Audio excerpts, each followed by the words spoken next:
Hi everybody and welcome back to Kidney Coach. I'm joined again by the amazing Cody Kennedy, and if you didn't check out our previous recording on lupus, I suggest you go back. It'll be the video hopefully before this, and you go and listen to that first, because today we're going to just keep going with where we left off about talking all things lupus, but today we're going to do a deep dive into how Cody treats and supports people diagnosed with lupus. But as a reminder, Cody has her degree in complementary medicine.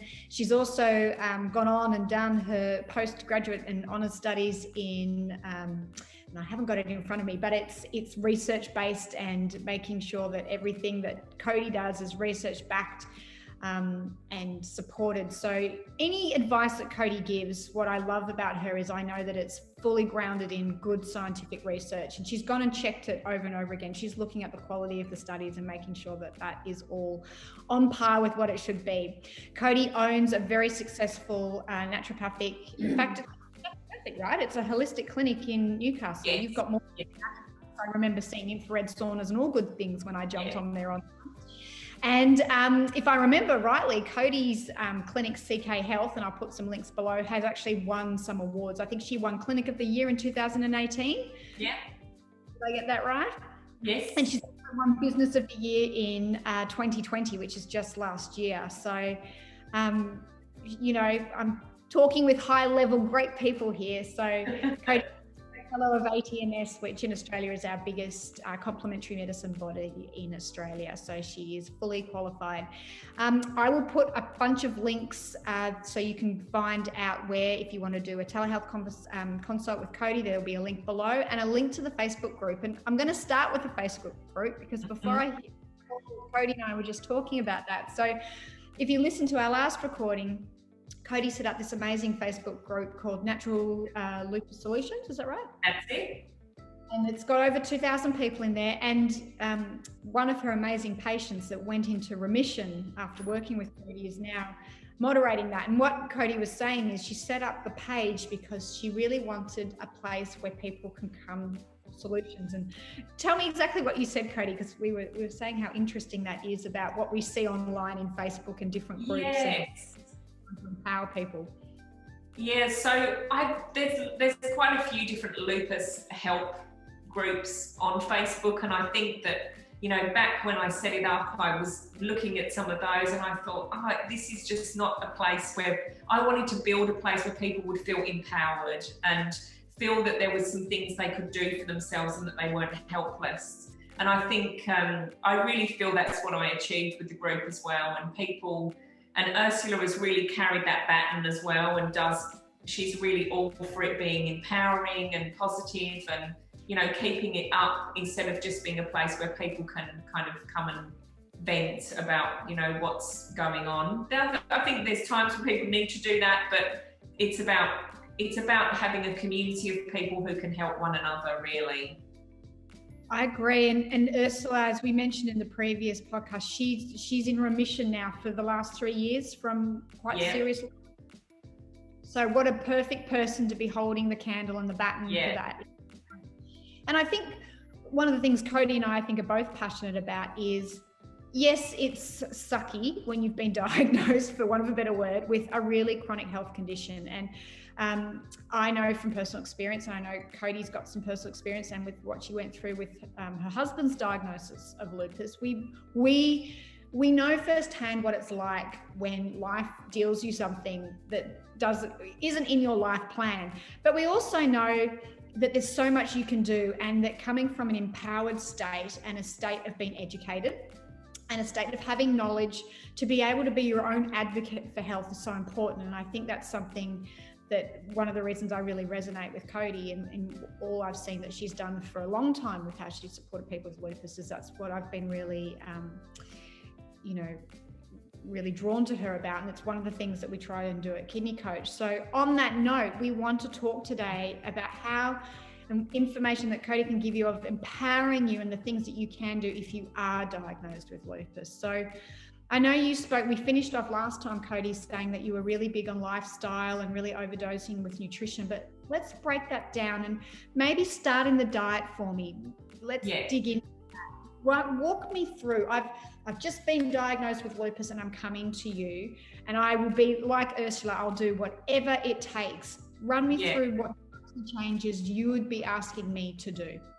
Yeah. So, I guess with the diet, I don't like to scare people too much by saying, okay, we're going to cut all of this out and people run a mile. So I do it in, small bite-sized pieces, if you like. But one of the first things that I will sort of encourage people to do, I guess, is take some of those packaged foods out of their diet and move more towards whole foods. So I'll always get people to do a bit of a diet diary for me, and I'll go through that. And, if they're eating lots of takeaway food, I might say initially, okay, well, let's take the takeaway out. And instead, there's some, easy meals that we can pre-make and batch cook, have them in the freezer. And when you're not feeling great, you can have those meals instead of having takeaways. I think that cutting out things like deli meats, dairy, going gluten-free, all of those kind of basic things that we talk about as naturopaths are really positive changes. Moving towards having a diet that's got a really nice balance of fats, carbs and protein as well. Lots of people tend to have very high carbohydrate diets, so they might be living on toast for breakfast, a sandwich at lunch, and having some pasta in the evening, and they're having lots of gluten and lots of carbs. And, we do know that people with lupus who eat more carbohydrates tend to have lower energy. So that would be one thing for sure. So sort of having a balance between the fats, carbs and the protein, I think is really important. To start with, I would probably also get someone on juicing, vegetable juicing. So, often people will say, oh, okay, yeah, well, I drink orange juice. So it's like, no, you want to get a juicer and you want to be juicing vegetables, and don't just do celery. Do a bit of cucumber or beetroot or carrot. Mix it up, ginger. I laugh because so many of my patients come in doing celery juice. And mate, I can't believe it. So I'm just like, mix it up, and the reason I love, and I try and explain to people that the reason I love the juicing is you're taking all the pulp out. So this is something your body can digest really easily. It doesn't have to work hard. I mean, don't get me wrong, we need that fiber in some instances, but for the juicing is not a meal. It is an in-between meal thing to do. And it just gives you a lot more nutrition. I've got clients who juice and they have more energy when they juice. And getting your turmeric and your ginger in there as well just means you're having more of those anti-inflammatory type foods. And it's about adding value to your food or your diet wherever and whenever you can, really. I like that. That's a great way of saying it. And it's that real food is medicine, right? So if you've got a disease, absolutely, it's either pro-health or anti-health, and that's how I always think about it. So anything that goes in, I'm like, and sometimes things are neutral. Like sometimes I have a pan of chocolate ice cream, which is coconut and dairy free. But that's health neutral. I'm like, it's not giving me anything, but it's probably not way too much. And I'm allowed one health neutral thing a day. But generally everything I put in my mouth must be pro-health. So I like that. That's a really great way of having people reintroduce or interact with their food on such a different way. Because I think absolutely, right, they just put things in their mouths and thinking, oh, this is just, a calorie is a calorie is a calorie, which it's so not. Or it's giving me a lovely dopamine feel-good thing because I'm eating something, but it's not doing anything else for my body in a positive way, So I try and say to people, every time you eat, you should be putting something good into the body, not something bad. And, like you say, it's not always, you might have a bit of dark chocolate here or there, but if on the whole you can stick to foods that are going to nourish and nurture as opposed to be detrimental, that's really something you do need to think about, I think, when you've got a chronic illness. Yeah, and you want, as you said, you want your body to put its energy into healing rather than digesting. That's right. And we know, as we mentioned in the last video, how you summed up lupus in one word: inflammatory. And of course, so many of our Western foods are pro-inflammatory. So we want to ensure that we're not already adding kerosene to an already very highly burning fire. So now, obviously, in the kidney disease solution, and I'm now very focused on kidney disease here, we advocate for an alkaline and more plant-based diet. Yes. And that's in lupus, depending how it's affecting the organs. So what is, if someone, because I remember you mentioning Ursula, who's running the Facebook group in English, and you said vegan. So is that something that you advocate with people with lupus, or is that just something that you chose to do and has worked for her? I think it's a really interesting one because it was actually her decision to go vegan, and she first of all went vegetarian, and I was like, okay, I'm good with that. And then she went vegan, and I was like, okay, we just want to make sure you're getting enough protein, because that's always the question mark. But I can honestly say that when that happened, her kidney markers definitely went down. There was a big shift. And it did seem like it was the one thing, or one of the things, that needed to happen to make that shift. I don't advocate people going vegan if they have lupus and they've just got a bit of protein in their urine, or I really don't think people need to do that, because one of the issues that can happen, of course, is that then you're getting more muscle wastage and, losing more weight. And then, so I think we have to be really careful with the whole meat. I think pescatarian is a really good option. So having more wild caught fish. I don't love farmed fish, but definitely wild caught fish. Some people with lupus have issues with things like legumes and your beans and pulses.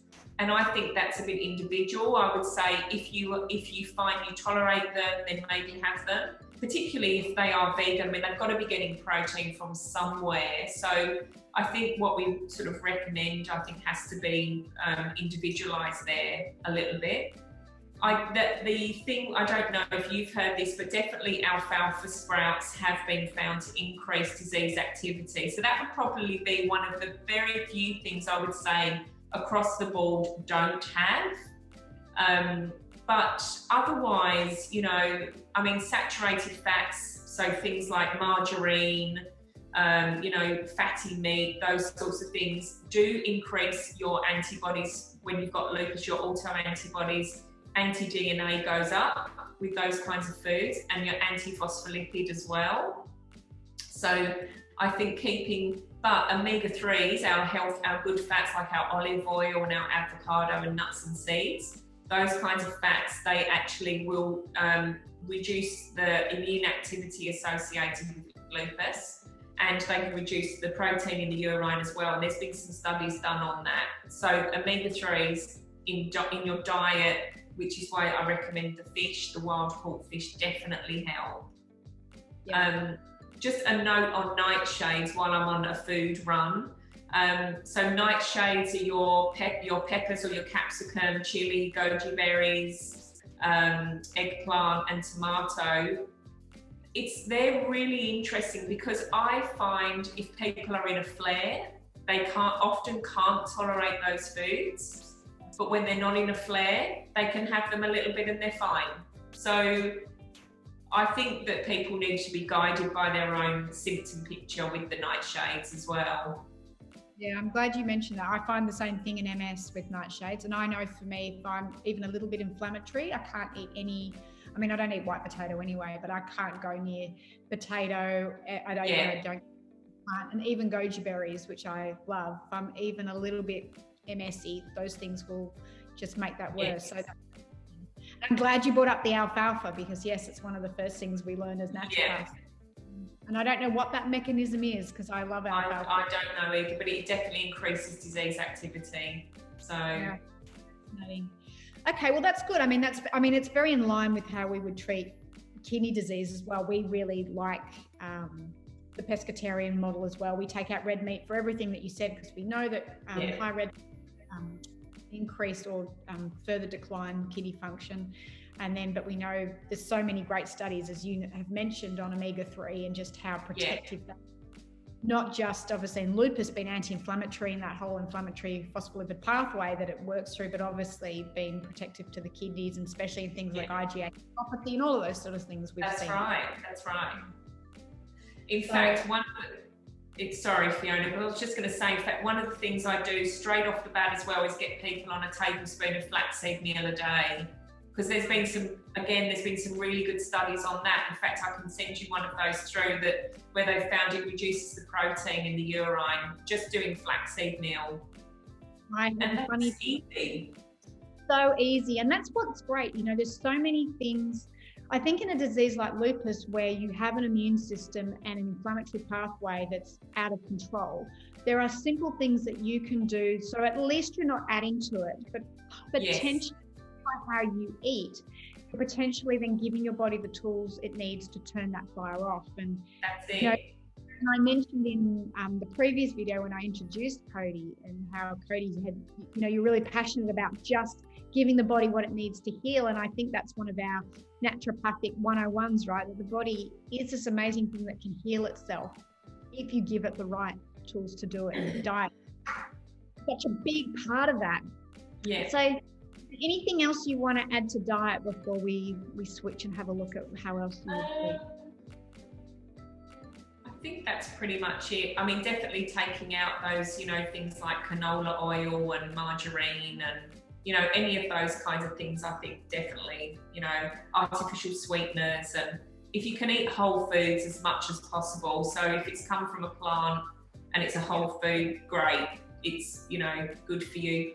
Things like fizzy drinks are terrible, because people with lupus do generally have slightly higher aluminium in their body as well. So eating out from canned food or, you know, fizzy drinks is probably not such a great thing. And with the bone density changes, if they've been on prednisone, the fizzies are not great for that either. So I think I think I've kind of covered the main things. Oh, sorry, there is one other thing.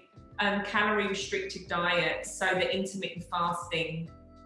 Love it. Actually, really, really good for people with lupus if they can do it, if they're not suffering with this whole, you know, lots of chronic fatigue. But it's been shown to increase lifespan and reduce lupus nephritis and inflammation if they can do some calorie restricted eating as well. Yeah, in fact, if you want to know more about calorie restricted eating and kidney disease in particular, I know we just posted a blog post on kidneycoach.com. If you go to articles, we've just put it up there. It's got all the links to the studies in there that Cody's mentioned, other studies that we've seen in the massive improvement in kidney disease in time restricted eating. It's how I eat. I won't eat until about 1 o'clock. I eat between 1 and 7 when I do that for an autoimmune disease. So I definitely know the improvements. So yes, I'm glad you mentioned that, because that is definitely, and it's quite, you know, like keto was in a couple of years ago. Time restricted eating is quite the thing at the moment, but these are so very good on it. So I think that's definitely well worth a mention.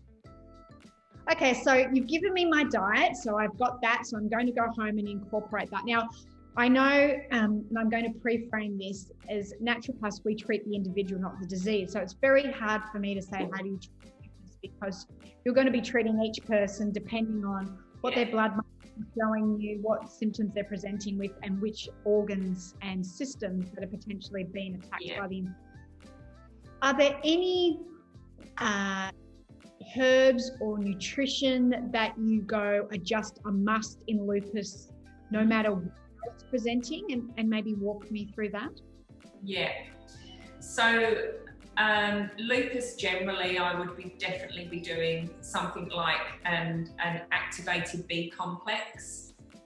I mean, very simple, but it is generally something that I would say can help with things like their energy.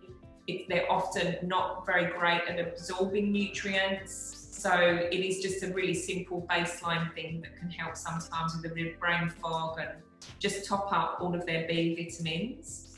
What do you mean by Sorry, just walk people through. Sorry, activate. Oh, I think this is your area more than mine. So the methylated B vitamins. You explain, Fiona.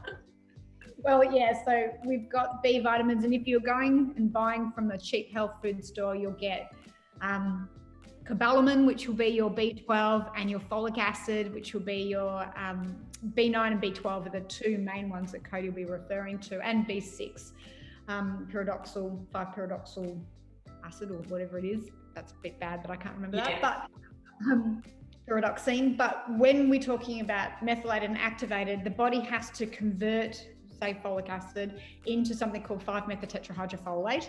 Big word, but it moves through something called the methylation cycle. And for a huge majority of people with autoimmune disease, they've got fault in the methylation pathway, which means they cannot methylate things. And methyl donors are super important. By taking a methyl donor off a DNA chain, you can turn gene sequences and gene expression on and off. So we want to be able to work with our methyl donors. It's one of the things we need to silence diseases. So if you're a healthcare practitioner or you've gone to the health food store and just gotten a straight B vitamin that's not got these methylated folates, methylcobalamin in it, and maybe B6 in its activated form P5P, which is what you're looking for in the activated B6, your body potentially isn't using it and it's not doing anything. And in fact, in some people with certain methylation diseases, it'll make it worse. So just make sure, that's what Cody's giving activated Bs, that your B vitamins are activated. And if you need more information on that, look up MTHFR genes and go down the big rabbit hole that is methylation.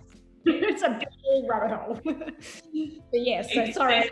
Activated on it, it's good generally. Activated Bs. Yeah. So sorry, going, I interrupted. Yeah. But I would start with that, but then I would add into that, I might do a separate mineral complex just to top up all of the mineral levels for someone as well. A little bit of copper, zinc, calcium, magnesium, boron.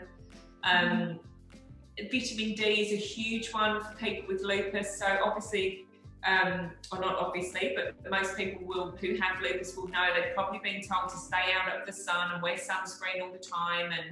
And often, and I have done a bit of genetic testing with people with lupus, and they often will lack that gene that converts vitamin D from the sun anyway. So I think that there is this theory that people with lupus have low vitamin D because they don't go in the sun. I actually think it's because they have a genetic issue that means they can't metabolize vitamin D from the sun.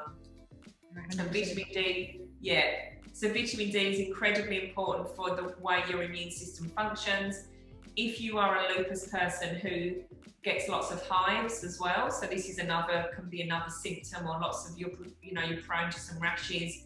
Vitamin D has been found to actually in high doses been quite good at calming all of that inflammatory mast cell response down as well. So definitely vitamin D supplementation, and something to just bring that inflammation down. And the best things that have been found for this at this stage are curcumin and boswellia. So again, there's another study that look at how curcumin and boswellia can lower the inflammation caused with chronic kidney disease. So that, there's certainly good supplements to kind of bring in. And you might even do a bit more immune modulation with other herbs as well, where you're trying to balance that. You're not trying to boost the immune system so much, more as like trying to get some kind of balance there with it as well. I remember how your husband responded super well to a specific practitioner-only metagenics product that had that combination of curcumin and boswellia. And I remember, because I know in MS, in whacking big doses, if someone is thinking that they're relapsing and they can't get into their GP just quickly enough to get on corticosteroids, I give a very high dose of a combination of that. And Cody and I had a discussion. I said, I'd try this in MS, try it. And I remember you saying, wow, it was amazing. So to know that, and that is that boswellia curcumin that combination. I mean, there's so much that I would do, but like you say, it is very much looking at, if they have high blood pressure, I might bring in other types of herbs. I might do a bit more garlic and a bit more, magnesium. And so it just depends on what's happening. And I do really like to do a little bit of testing as well, if the person is open to that and I can, because that really takes me down that path of what is driving this and what can we do to stop that driver. And I think that's really important you said that. So, because like you, I love testing too. What type of testing? Again, I'm Ursula, I'm ready to do whatever, and we've got something covered. And I say, I don't know what my drivers are, Cody. What testing would you be suggesting that people do to help you get a really good idea of what their drivers are? Better focus and hone in on your treatment plan. So as a general rule, I would always do a HTMA, which is a hair test to look at heavy metals and minerals in the body. And you'll often find that there's a lot of dysfunction going on there with mineral absorption, or maybe they've got lots of lead in the body and they don't have enough lithium, or, you'll always find that there is work to be done there with the way the body's utilising minerals. And also heavy metals, particularly somewhere like Newcastle where I live, where there's been a lot of mining. BHP were here for a long time digging things up, and there's a lot of heavy metals in our environment. There's, and that is a really key area, particularly where I live in this environment, to look into, but not just for people locally. That is something I would run. That would be one. Another one would be a gut test, and this is when you really start to dive deep into, do they have any autoimmune trigger type bacterias in the bowel? That's getting, way into the complexities of the gut, but not just looking at the bacteria, the good bacteria in the bowel that support immune function, although we do that too, but also looking at, are there any bacteria in there that we don't want there that are triggering this? Is there candida in the bowel? This is going to have an impact on the immune system. And then I will basically just go through those results and work out a bit of a plan on how can I help the body to function better depending on these results. There was one other test I was going to mention that I don't do all the time. It's gone from my mind. I'll have to come back to that. There's something else that I do as well that I don't do all. They would kind of be my main. Oh, that's what it was. Sorry, it's come back.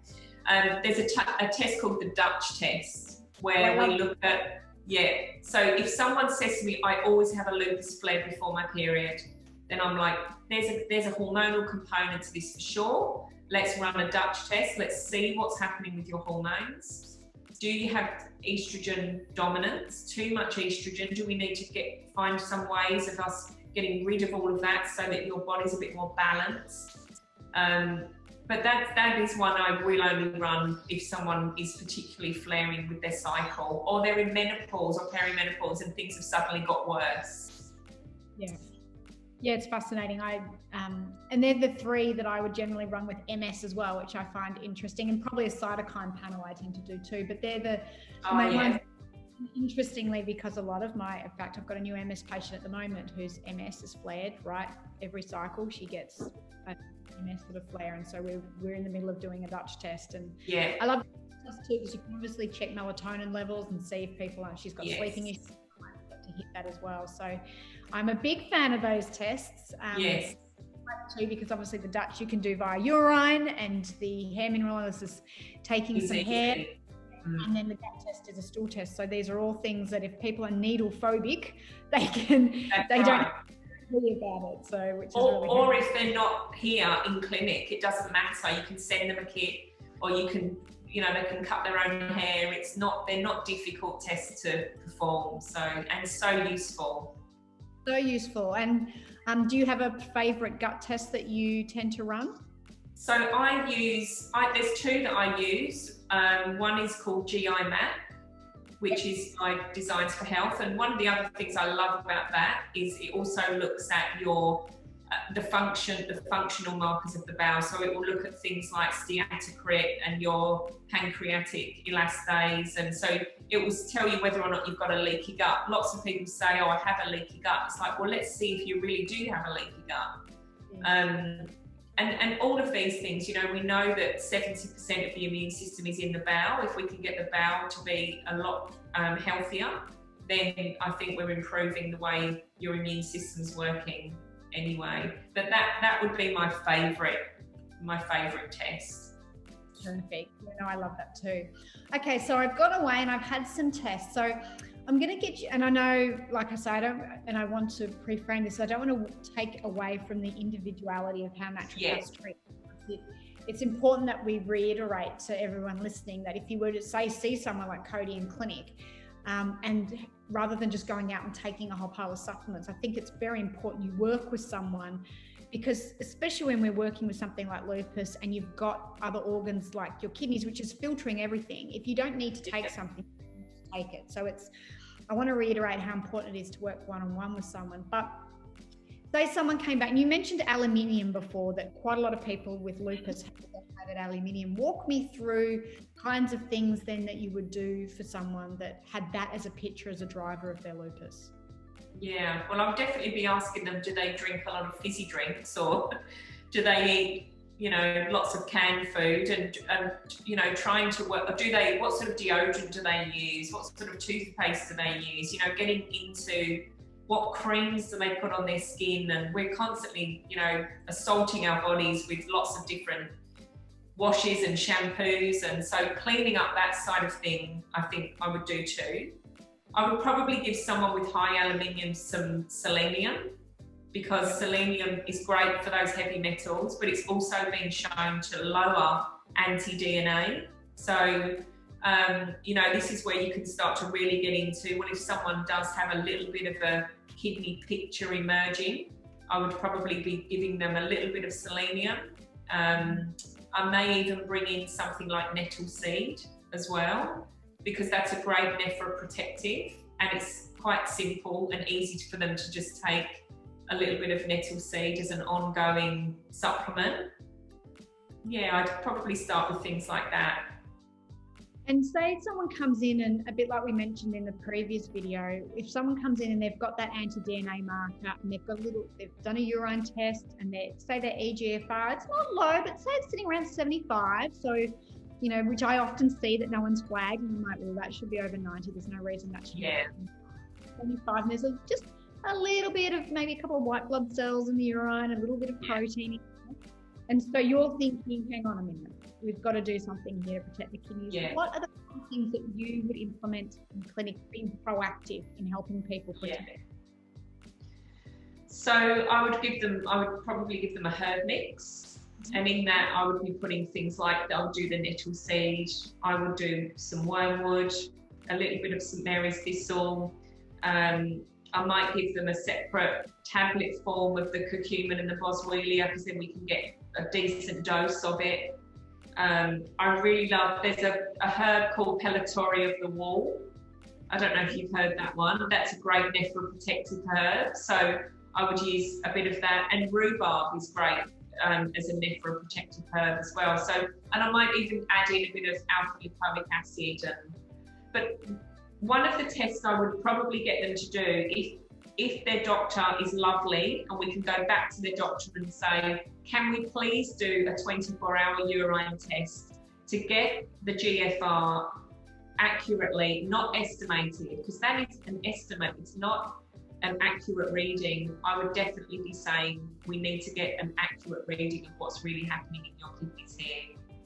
And I think that's such a great point, Cody, because of all the people that we come in, and even people diagnosed with chronic kidney disease that are in stages 3, 4, 5, their GPs and their nephrologists are all running EGFRs, estimated, which is, for people that don't know, they're looking at your age and they're looking at how much creatinine you're passing, and they're running it through a math solution Now, if you've got chronic kidney disease, wouldn't you want to know exactly what your estimated glomerular filtration rate is? And I'm always shocked by how nobody does this. In fact, me too.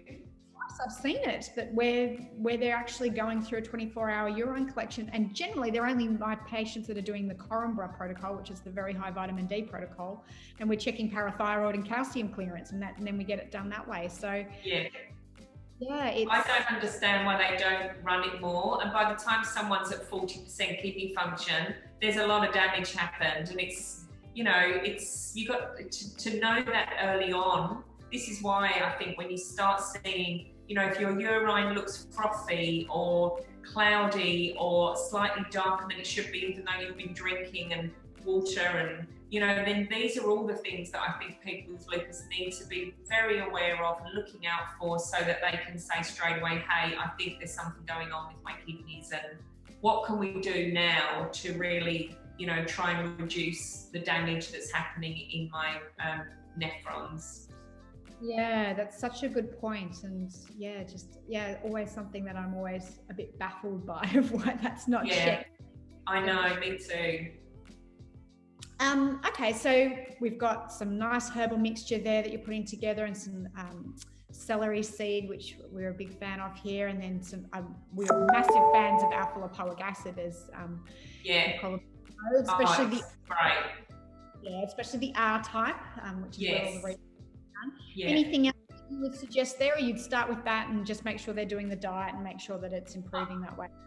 I'd probably start with that. I might add in some more immunomodulating herbs like astragalus, which I haven't put in that mix. But I think maybe CoQ10 would be something else. But really, when something like this is happening, you're not going to just be on one supplement. I think that's, well, you can, but it won't be anywhere near as effective as being on 4 or 5. So it's a hard one, isn't it? Because it's a lot of those herbs for people that are sourcing them individually, they're hard to get, and then you've got to make sure that quality. That's right. We're a big advocate of a lot of Chinese herbs like Dan Shen and astragalus, but we have to make sure that they don't have any heavy metals in them, because they're coming out of China a lot of these times. Yeah. And they're so polluted over there. So again, I think that's one of the reasons that it's really important to work with a healthcare professional, or at least have someone guide you through a sort of step-by-step program where you can make sure things are monitored. So okay, so, and then how often do you recommend people retest and follow up? Because this is also another thing that people sometimes get their program and then off they go. And as much as we do our best to keep people incentivized and inspired, I find, especially if people just doing dietary changes, people do feel better. And so then people seem to go, I'm well again. And off they go. And they can forget that potentially working with something like lupus is and I know I say this about myself with MS, it's a lifelong. Absolutely. Yeah. How do you keep people inspired? How often do you like to retest people and you keep them understanding that a dietary change isn't just for maybe a couple of months, that this is going to be something that they'll great. So walk me through that. Well, definitely at the beginning, if someone is really having a lot of disease activity, they might be doing testing, as in with their doctor, and to check things like their white cells and their iron, and they might be doing that every 4 weeks. And then as activity reduces, the testing reduces. In terms of the hair test and the gut test, generally when I've done the gut test, I'll take someone through about 4 months worth of a protocol. And then after that, if they want to retest, they can. But otherwise, I might say, you could retest in 12 months. But it's not imperative to do the retesting if we've done all the groundwork, unless, of course, something has happened and they've ended up going on a big course of antibiotics, or they've been quite unwell. Then obviously we might revisit that. The hair test I might revisit every 6 months, because you would hope that you want to see good changes in what is coming out in the hair with the minerals. And obviously if that's not happening, then you need to be changing what you're doing and working through, well, what else is it that we really need to do? So generally, once I've got someone kind of on the straight and narrow, for want of a better term, I might catch up with them once every 3 to 6 months. Yeah. But I mean, even my clients that are in remission, I still see them every 6 months and they bring me their bloods and we go, yeah, it's all looking great and all looks good, and and there might be something else they want to talk about. They might have just developed a bit of bloating, or something completely not related, and we'll work through that too. So it's a bit like having a check-in with your GP, I suppose, and just making sure that everything is kind of tracking in the right direction. Yeah, and I think that's all really reasonable. So we've covered diet and a bit of nutrition, and again, I just want to reiterate, nutrition is so individualized. So that's why I'm not poking Cody on to tell me exactly what to take, because we'd be doing you all a disservice if that was the case. Yeah. More about lifestyle. So do you ever, is there things that you want to suggest with like exercise, relaxation, stress? I mean, we know in MS, stress is such a massive driver for people. Is that something you see in lupus as well? And how do you get that? To be honest, I don't think there's an autoimmune disease that doesn't flare with stress response, and certainly doing that Dutch test where you can get a good idea of someone's cortisol and what's happening with their stress will help you to know how much that's impacting them as well. I mean, all of those key lifestyle areas, sleep, exercise and stress reduction, are really important. Exercise is a particularly big one with lupus. I mean, people feel like they don't want to exercise because they don't have the energy, but in some ways you've just got to kind of, even if you just go for a short 10-minute walk, the bone density becomes a problem, and osteoporosis is an issue for people with SLE later in life. So exercising is particularly important for people with lupus. And like I say, even if it is you just go for a walk and get yourself out, and I would actually not recommend people with lupus start with anything really heavy anyway, because that has been shown to trigger flares. So you don't want people going straight into doing, big HIIT classes or running marathons or anything crazy. Sleep's really important as well. So I definitely have found that people who don't sleep well tend to have more issues with joint pain and rashes, and the butterfly rash particularly seems to be exacerbated more with less sleep. So getting a good night's sleep.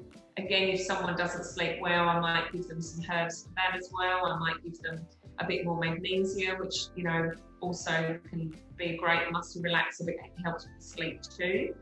And helping them manage stress better. So learning when to say no, and all of those sorts of normal things that we talk about with stress, and not overdoing it, and just trying to moderate what is happening in your life. And I think this thing about the sun with lupus is an interesting one. I've got plenty of lupus clients who do not seem to be affected by the sun. They have no increase in disease activity, but I've got plenty of other clients who do, and also feel really fatigued when they go in the sun. So I think this avoidance of the sun is probably a common sense thing to do if you have lupus.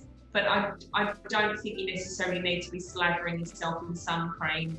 I think wearing a hat, wearing a long sleeve top is an option without adding more chemicals to your body and to the skin. And so if possible, a hat, long sleeve top is a better choice as well. Yeah, it's sunlight, we know about the vitamin D, but I do believe there's things in sunlight that we're yet to understand that. Yeah. And I know, MS is different from lupus in the fact that people aren't generally having a reaction to sunlight. And so, but obviously people with MS are very heat sensitive. So then people think of, but people generally feel better in the sun. So like I say, without setting things off, how important that is, and the stress. That's right. And sleep. I mean, there's so many, like you mentioned, but there's so many great studies done on sleep and how important it is. And there's that why we sleep. If anyone out there listening to this has an autoimmune disease, especially lupus, and they're not sleeping and they haven't been inspired to fix their sleep patterns, then read the book Why We Sleep, because it's one of the key things I definitely work on with my patients as well, because I just know how that totally changes the way our immune system functions and things like that. So perfect. Anything else that you want to add to that, Cody? I feel like it's been a big high level sort of overview. There's so many things, and there's so many areas of people's lives that not just diet and not just, but like you mentioned, stress and gentle exercise, and coming into that slowly, and there's so many aspects that people can do. And as you mentioned with patients, I found this really interesting listening to you, that you work on something, but then it's like that gets their base level up, and then there's this one thing that it's like you get to change later that seems to That's right. It turns off the switch in their, overactive with their immune system. But I feel like it's because you've done so much good foundational work with them that you're able to. I mean, I think that just goes to how individualized, work is, and how important it is to have such an expert eye to be able to find that thing that is the thing that disease. Yeah. And it's a process, I think, for people, and it doesn't happen overnight as well. It is a journey, and you might. My whole aim when I see someone for the first time is I want them to walk in next time and go, I feel a bit better. Not it's a miracle, I'm cured, but wow, I actually have a tiny bit more energy or a tiny bit less pain, or that's my sole goal. And then it's after that I really go, okay, now where is this coming from? And let's dig a bit deeper, and let's really get to the bottom of why this has happened, and what is it in your body that we need to clean up or resolve, or is it heavy metals, or is it your gut, or is it an underlying infection, or and it's really in that where I think people start to feel better, long term. Yeah. But it didn't start overnight, and it's not going to end overnight. But importantly, I think the one thing I would like to get across is there absolutely is hope, and there are things you can do to improve your quality of life. Yeah, I think thank you for saying that, because I think, when people are diagnosed with things like that, it's really scary, and so that your husband would have been through that, and it's really easy to fall into that victimness, and unfortunately often your rheumatologists and your immunologists and the nephrologists and the neurologists, they give you worst case scenario, because I guess I always say with F, they're working with the patients that are the sickest, and so they don't tend to see the really positive stuff. And so, for me, I was told I'd be in a wheelchair in 5 years, and I'm like, I don't find personally that useful. So it's good. and it's good that you say that, and that people have an opportunity to reclaim their health and to empower themselves, which is, Duncan and I at Kidney Disease Solution, that's our big mission, is to make sure people are empowered. And this is why we are starting to do these YouTube channels, to give people education so they can go back to their doctor and say, you know what, I want to talk to someone about changing my diet, or maybe I'll book an appointment with Cody and I'll talk to her about ways that I can actually treat the cause of my disease. And you know what, doctor, I have never felt well since this infection. Could that be part of this? Starting to have those conversations. And at the end of the day, I believe we have to be true advocates for our own health, because no one else is going to do it. No, that's right. That's exactly right. Yeah. And that whole, like you say, about being given a prognosis like that, it's incredibly unhelpful. And, the mindset around this is very important as well. Like believing that there is a chance that things can be better, and believing there are things you can do. That has a huge impact on how well you will be moving forward. I totally agree. And with that, I want to say that if anyone has been diagnosed with lupus, I think a really great place for you to start is head to Cody's Facebook group. It's if you go to Facebook, so it's facebook.com/groups/natural lupus solutions, and I'll put it in the show notes at the bottom of this. But Cody and the beautiful Ursula, we've mentioned her story, and she's in remission for 3 years now with lupus by working with Cody. It's a really great place that you can empower yourself and get some great information. And if you want to go further, Cody really is highly specialized in treating people with lupus. I actually don't know anyone else in the world that works as a naturopath as Cody does, that has so much first-hand experience and has been doing it for as long as she has, and is as well educated in the field. So you can book online with her clinic. Again, it's ckhealth.com and then .au, and then I think you'll see a button in there, but it's /book/your/naturopathic/consultation, but you'll find it all on a website, and I'll put it in the show notes as well. And I really encourage anyone that's feeling a little bit lost in the diagnosis of lupus. If you're looking for that beacon of hope and light, Cody can be that person. That's how you're drawn and feel like you want to work. Cody, thank you so much for spending time. We spent more time than I thought, but I just feel like your knowledge and your information is just so valuable to people. So thank you from the bottom of my heart. And for doing all of this, I'll put all your links down below. We'll put this in our Facebook group, and of course it'll come up on our YouTube channel as well. Remember to hit subscribe below for more information. We're going to have more amazing people at Cody, and I'm sure I'll have Cody come back in time and we'll talk about some of the other amazing things that she does. And for now, anything you want to add, Cody? Anything else before we say goodbye to everybody? No, I think that's it. Just know that there's, things that can be done, and, make small changes and you'll get there. Yeah, small changes makes big changes in the compound. All right, guys, have a beautiful, amazing day. We'll see you next time. From everyone here at Kidney Coach, we want to say thank you. If you want any more information, there's a couple of studies and posts. We talked about intermittent timed eating. You can head over to kidneycoach.com and you'll find all the information on the Beat Kidney Disease Solution there, as well as some of our products, and all Cody's information is below. See you next time. Bye. Thank you. Bye.